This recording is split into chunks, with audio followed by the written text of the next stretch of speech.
ഓടിവായോ ഇന്ന് ഇൻട്രസ്റ്റിംഗ് ആയിട്ടുള്ള 2 റെസിപ്പീസിൻ്റെ വീഡിയോ ആയിട്ടാണ് വന്നിരിക്കുന്നത്. നിങ്ങളുടെ മനസ്സിൽ പോലും ചിന്തിക്കാത്ത 2 റെസിപ്പീസാണ്. അതിനുവേണ്ടി തയ്യാറാക്കാൻ ഞാനിവിടെ എടുത്തേക്കുന്ന ഒരു പഴമാണ്, ഒരു ഏത്തപ്പഴമാണ് എടുത്തിരിക്കുന്നത്. ഏത്തപ്പഴത്തിന് വേറെ കുറേ പേരൊക്കെ പറയും. നിങ്ങളുടെ നാട്ടിൽ ഏത്തപ്പഴത്തിന് എന്തൊക്കെ പേരാണ് പറയുന്നതെന്ന് കമൻറ്റ് ചെയ്യാൻ മറക്കല്ലേ. നല്ല കറുത്ത നല്ലപോലെ പഴുത്ത ഏത്തപ്പഴം എടുക്കുക. എന്നിട്ട് കൈകൊണ്ട് നന്നായിട്ടൊന്ന് ഉടച്ചെടുക്കുക. നമുക്ക് ഒരു പഴം മാത്രം മതി കേട്ടോ. എന്നിട്ട് അതിലേക്ക് ഞാൻ 2 ടേബിൾ സ്പൂൺ അരിപ്പൊടി ആദ്യം ഇട്ട് കൊടുക്കുന്നുണ്ട്. പിന്നെ ഇട്ട് കൊടുക്കുന്നത് 4 ടേബിൾ സ്പൂൺ മൈദയാണ് കേട്ടോ. മൈദയോ ഗോതമ്പാവോ ഏത് വേണമെങ്കിലും നിങ്ങൾക്ക് ഇട്ട് കൊടുക്കാം. പിന്നെ കോൺഫ്ലോർ ഉണ്ടെങ്കിൽ അതായാലും ഇട്ട് കൊടുത്താലും മതി കേട്ടോ. അപ്പോൾ ഈ മൈദയൊക്കെ ഇട്ട് കൊടുക്കുമ്പോൾ നല്ലപോലെ പൊന്തി വരും. അതിനാണ് കേട്ടോ ഈ മൈദ ഇട്ട് കൊടുക്കുന്നത്. ഇനി അതിലേക്ക് ആവശ്യത്തിനുള്ള ഉപ്പും ചേർത്ത് കൊടുക്കാം. പിന്നെ പഞ്ചസാര വേണമെന്നുണ്ടെങ്കിൽ നമ്മുടെ പഴത്തിന് നല്ല മധുരമുണ്ട്. അഥവാ മധുരം കൂടുതൽ എക്സ്ട്രാ മുന്നിലോട്ട് നിൽക്കണമെങ്കിൽ കുറച്ച് പഞ്ചസാരയും കൂടെ ചേർത്ത് നന്നായിട്ടൊന്ന് മിക്സ് ചെയ്തെടുക്കണം. ഇതിൽ വെള്ളമൊന്നും ചേർക്കേണ്ട കാര്യമൊന്നുമില്ല. കൈ കൊണ്ട് തന്നെ ഇങ്ങനെ ആ ഒരു പഴത്തിൻ്റെ ആ വെള്ളമയത്തിൽ നമ്മളൊന്ന് ഈ ചപ്പാത്തിക്ക് പരത്തുന്ന പോലെ ആ ഒരു അത്രയും ഹാർഡല്ല എന്ന നല്ല സോഫ്റ്റ് രീതിയിലൊന്ന് ബോളാക്കി എടുക്കുക. പിന്നെ ലേശം അരിപ്പൊടി വിതറി കൊടുത്തിട്ട് ഇതേപോലെ നമ്മളൊന്ന് പരത്തിയെടുക്കണം. അതാണ് അടുത്ത സ്റ്റെപ്പ് എന്ന് പറയുന്നത്. നല്ലതുപോലെ അങ്ങ് നൈസായിട്ട് പരത്തണ്ട, അല്ലാതെ അത്യാവശ്യം ചെറിയ കട്ടി രീതിയിൽ നമുക്ക് പരത്തിയെടുക്കണം. എന്നാലേ നമുക്ക് കട്ട് ചെയ്തെടുക്കാൻ പറ്റും. അല്ലെങ്കിൽ ഒട്ടി ഒട്ടി പിടിക്കുകയും ചെയ്യും. അവിടെ നല്ലതുപോലെ പൊടികൾ 2 സൈഡ് ആക്കിയതിന് ശേഷം വേണം നമ്മൾ പരത്തിയെടുക്കാൻ. അല്ലെങ്കിൽ വിട്ട് വരത്തില്ല, നമ്മൾ കയ്യിൽ നിന്ന് പോവും, പാളിപ്പോവും. എന്നിട്ട് നമുക്ക് ഞാനിവിടെ സ്ക്വയർ ഷേപ്പിലാണ് ആക്കിയെടുക്കുന്നത്. കണ്ടിട്ട് സ്ക്വയർ ഷേപ്പ് പോലൊക്കെ ആയി വന്നിട്ടുണ്ട്.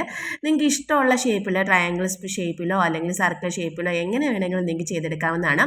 അപ്പോൾ ഞാനിവിടെ ആദ്യം ചെയ്യാൻ പോകുന്നത് പറഞ്ഞാൽ ബനാന വെച്ചൊരു നഗറ്റ്സ് ആണ്. ഇപ്പോൾ എല്ലാവർക്കും ഒരു ട്രെൻഡിങ് ആയിട്ടുള്ള സംഭവമാണ് നഗറ്റ്സ്, ചിക്കൻ നഗറ്റ്സ് എന്നൊക്കെ പറയുന്നത്. അപ്പോൾ ഒരു പഴം ഇരിക്കുന്നത് കണ്ടു. അത് എനിക്ക് ഒട്ടും ഇഷ്ടമല്ലാത്ത പഴമാണ്. ഈ ഒരു പഴം ഇഷ്ടമല്ലെങ്കിലും ഇത് വെച്ചുള്ള ഏത്തയ്ക്കാപ്പം അല്ലെങ്കിൽ പഴംപൊരിയൊക്കെ ഭയങ്കര ഇഷ്ടമാണ്. നിങ്ങൾക്കും അങ്ങനെയാണെങ്കിലും ഒന്ന് കമൻറ്റ് ചെയ്യാൻ മറക്കല്ലേ. സാധാരണ പച്ചയ്ക്ക് ഇത് കഴിക്കാൻ ഇഷ്ടമല്ല, കാരണം അതിൻ്റെ നടുക്കത്തെ കുരുവില്ലേ, അത് മാത്രം മരിയിലെ എലികൾ കാന്തി കടിക്കുന്നതുകൊണ്ടാണ് ഞാൻ കഴിച്ചത്. നിങ്ങൾ ആരെങ്കിലും അങ്ങനെ ഉണ്ടെങ്കിൽ ഒന്ന് കമൻറ്റ് ചെയ്യാൻ മറക്കല്ലേ. അപ്പോൾ ഞാൻ ഇവിടെ അതെല്ലാം ചെറിയ ചെറിയ സ്ക്വയർ ഷേപ്പിൽ കട്ട് ചെയ്തെടുത്തിട്ടുണ്ട്. പിന്നെ നമുക്ക് വേണ്ടുന്ന ഒരു മുട്ടയാണ്.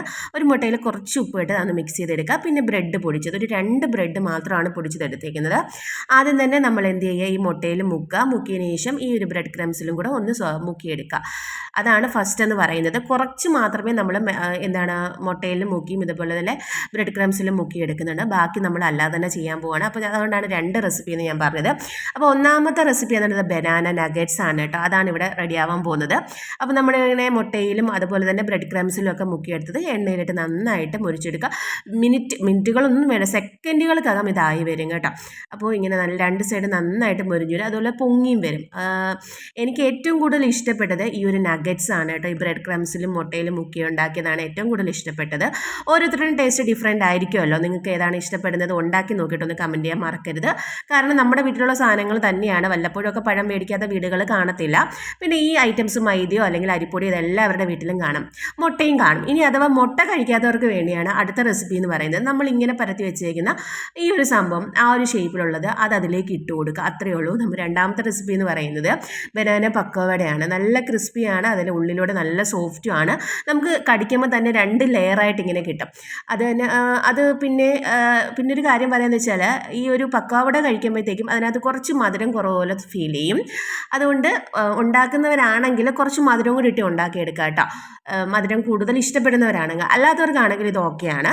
അപ്പോൾ ഇതും പെട്ടെന്ന് തന്നെ നല്ല പക്കോവട ഷേപ്പിലായിട്ട് വന്നിട്ടുണ്ട്, നല്ല പൊന്തി വന്നിട്ടുണ്ട്. അപ്പോൾ ഇത് നമ്മുടെ ബനാന നഗറ്റ്സ് ആയിട്ടുണ്ട്. രണ്ടാമത്തെ റെസിപ്പി എന്ന് പറയുന്നത് ബനാന പക്കോവട. നമ്മൾ പഴം നഗറ്റ്സും പഴം പക്കോവട റെഡി ആയിട്ടുണ്ട്.